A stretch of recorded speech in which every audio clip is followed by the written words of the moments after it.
Welcome back to Wealth Mavericks, the podcast where we help doctors unlock the secrets to building generational wealth. And today, we're talking about the 5 qualities our best members all have in common.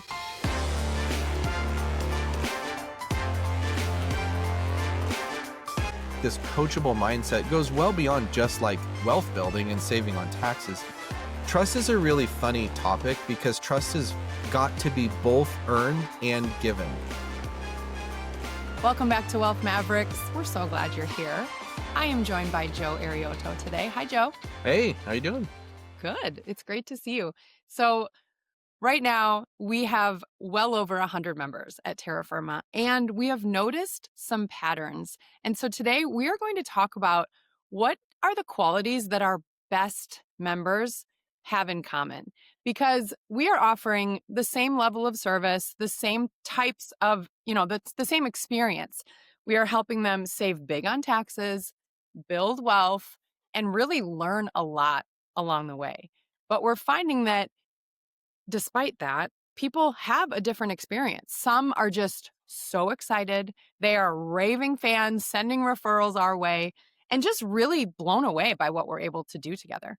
Whereas others are just sort of limping along through the process.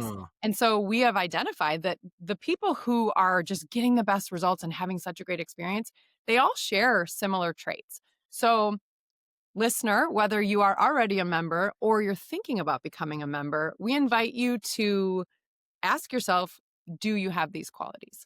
So Joe, I'm going to list them out, these top 5 qualities, and then I just want to get your quick take on each one. Sound good? Sure. Yeah, sounds good. Okay. So the first quality our best members have is that they are engaged and accountable. We have a process laid out, and the best members are the ones who actively engage with us and are proactive and do what they're supposed to do instead of having to be reminded over and over again. So what would you say is the difference between a member who is engaged in the process and one who isn't? It reminds me of a phrase that I used to use all the time when engaging with a new member is like the commitment to implement is what I called this conversation. And it's like, tell me about your commitment to implement what we advise. And the second phrase in this was just like thinking about fitness won't make a person physically fit. It's doing the work that produces the result. And so I think that's the bottom line. I think sometimes probably people come in and they just assume, oh, I say yes, and then you guys do all the work and I just sit back and watch the result. The Ron Popeil, the set it and forget it. It's like, that's not necessarily what it is. There is work. And that's what we tell people up front. It's like, there's some things that you need to do. Everything we can do, we will do.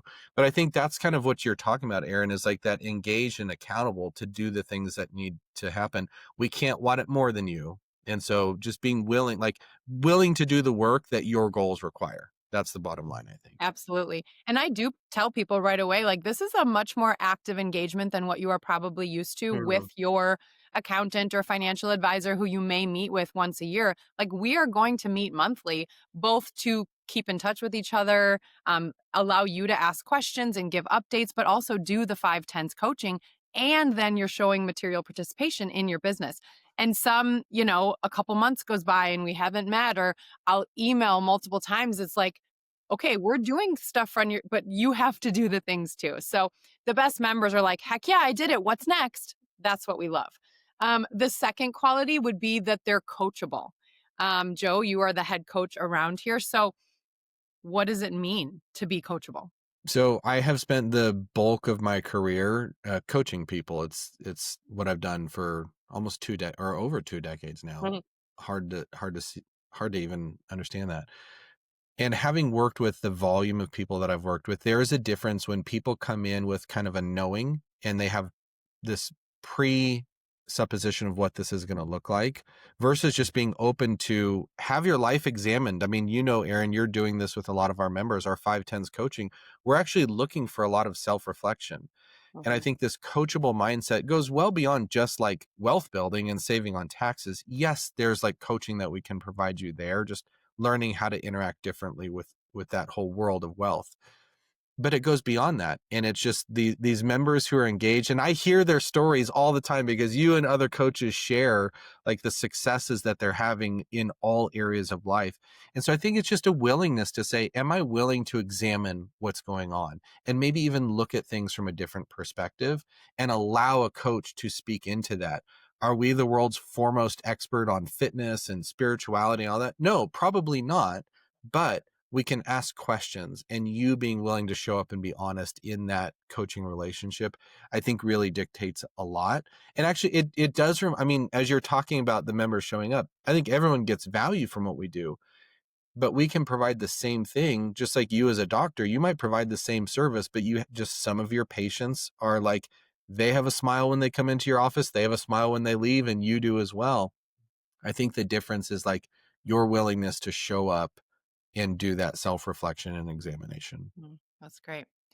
Okay, so the third quality would be that our best members are humble and trusting. So we have doctors across all different specialties, and they are, of course, the experts in their fields. But what our best members understand is, while that they're the experts in those things, we're the expert in our fields. And of course, we don't expect their blind trust. We are definitely of the mindset of trust but verify, which is why we offer so much education in our membership. But what would you say humility and trust, like what role does Mhm. humility and trust play in a partnership like ours? I mean, it's everything. I think, and Kenny, if you can put up on the screen the definition of, I think it's called the Dunning-Kruger effect or something like that. And I believe it is when someone who's really talented at one area transfers that knowledge as if they're equally intelligent in all areas. And that ends up getting people in a lot of trouble because they actually don't understand what's going on. But that Mhm. confidence that they have is like undeserved. It's like not warranted.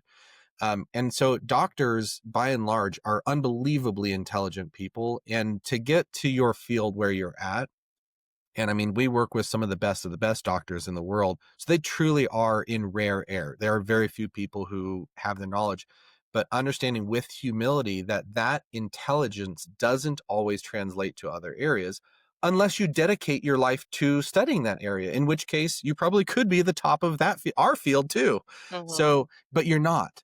And it's probably not worth your time to try to do that. So, trust is trust is a really funny topic because trust has got to be both earned and given.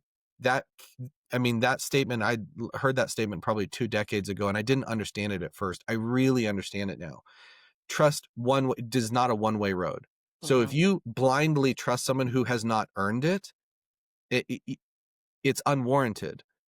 But also, if they are trustworthy, but you never give them that trust, you're never going to succeed in that relationship. And so I think a lot of the doctors, again, those ones that, bring a smile to all of our face here at Terra Mhm. Firma, they do give trust and allow us to continue to earn it on a regular basis, as opposed to going through all of life, especially with us from a skeptical mindset, like an untrusting mindset. Cool. You're going to create that outcome in your life. So, Absolutely. and honestly, this extends well beyond just your relationship with terra firma. If you're an untrusting person, I promise you that's showing up in other areas of your life. So that Mm. humility, um, yeah, I think would enhance all areas of life if you really showed up that way. But certainly at terra firma, if you can show up with humility and trust, trust but verify, I think we're in a good space. Absolutely.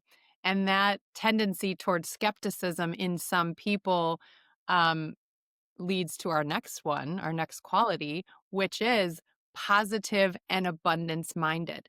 Mm. And, some of our members have been burned in the past, but that doesn't mean that you're going to get burned again. And, a lot haven't, but having this attitude of, what can we do? And Bob's whole career, like part of his story is saying, I was tired of hearing in the financial industry, no, we can't do that. And a lot of our members say, yep, my CPA always told me, no, you can't do that. No, you can't do that. Yes, you can. You just need to know the rules of the game. And Mm. so to have that trust in us and then to come with a positive, abundance minded attitude that, like, heck yeah, we're going to figure out what we can do here, play Hmm. the game the way the wealthy do.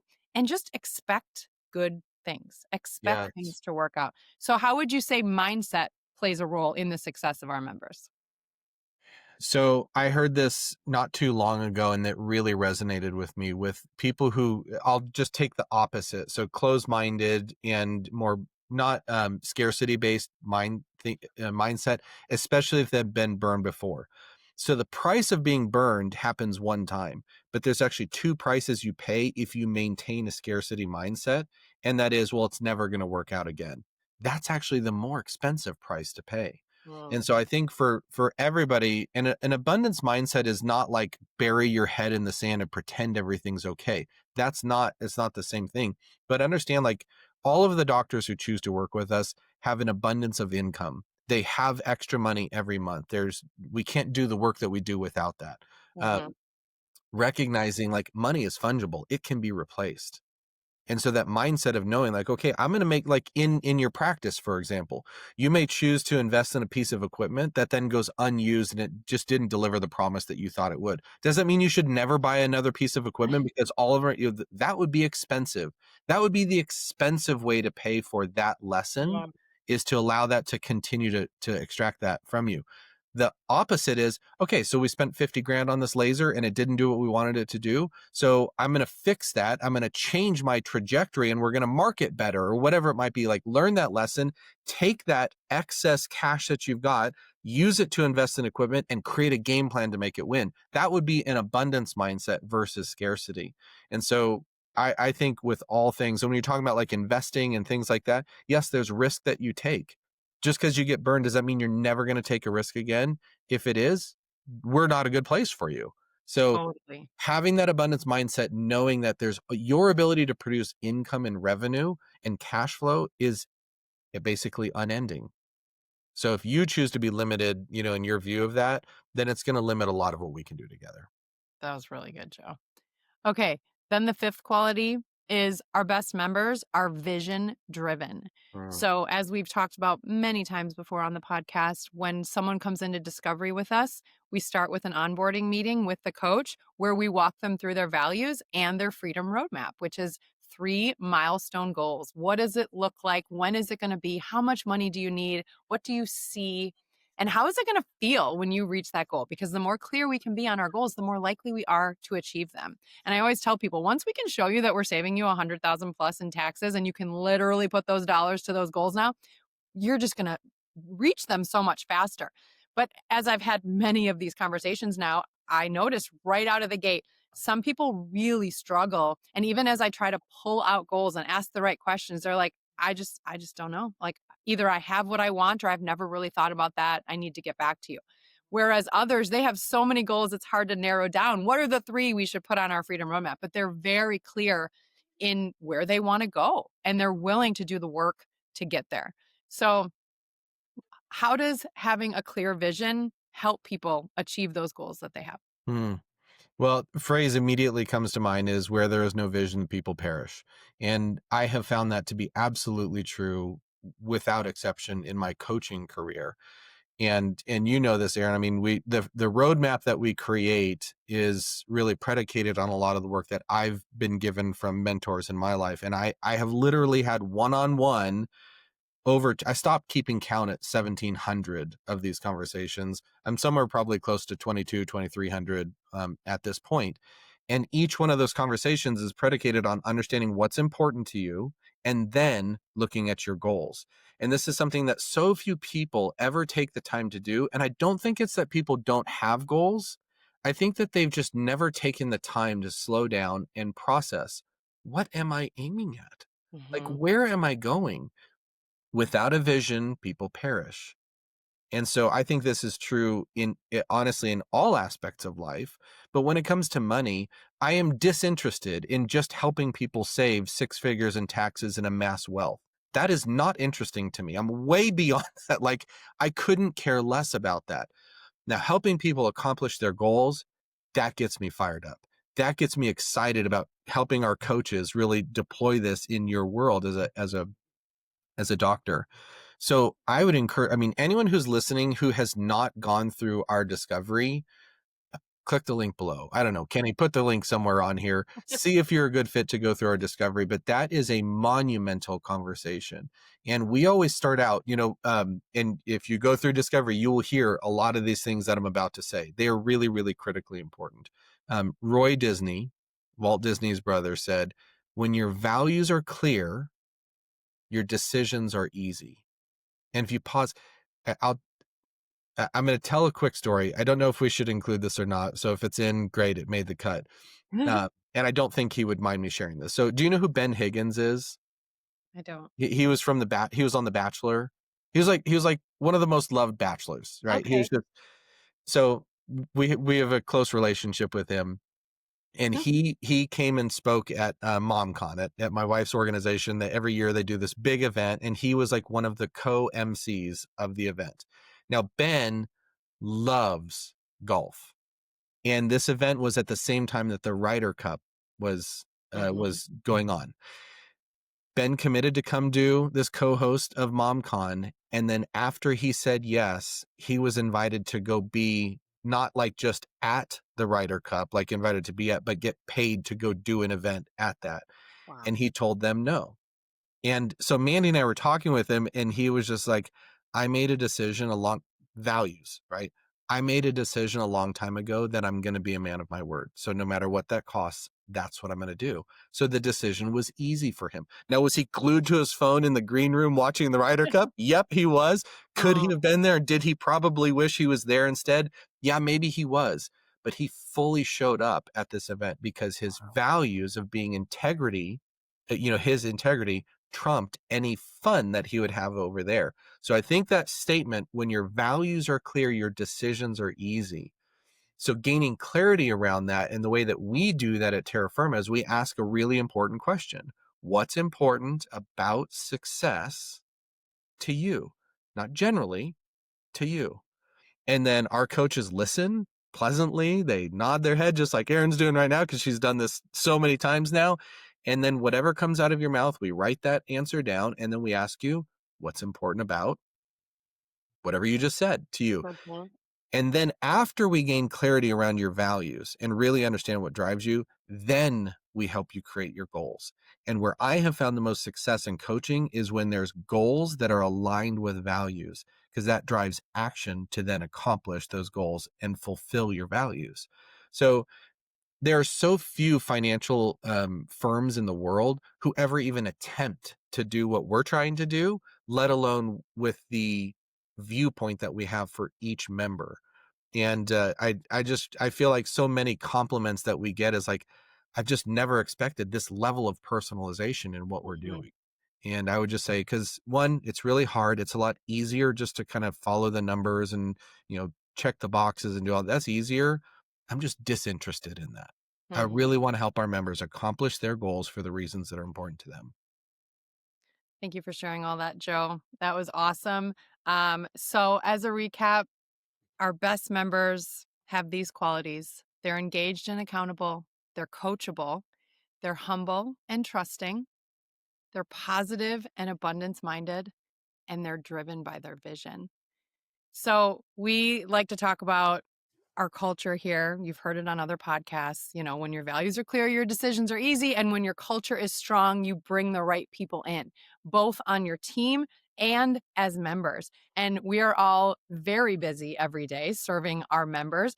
And we say, like, if you get up in the morning and you look at your calendar that day and you are not excited about the people who you are going to be talking to, they're probably not the right fit.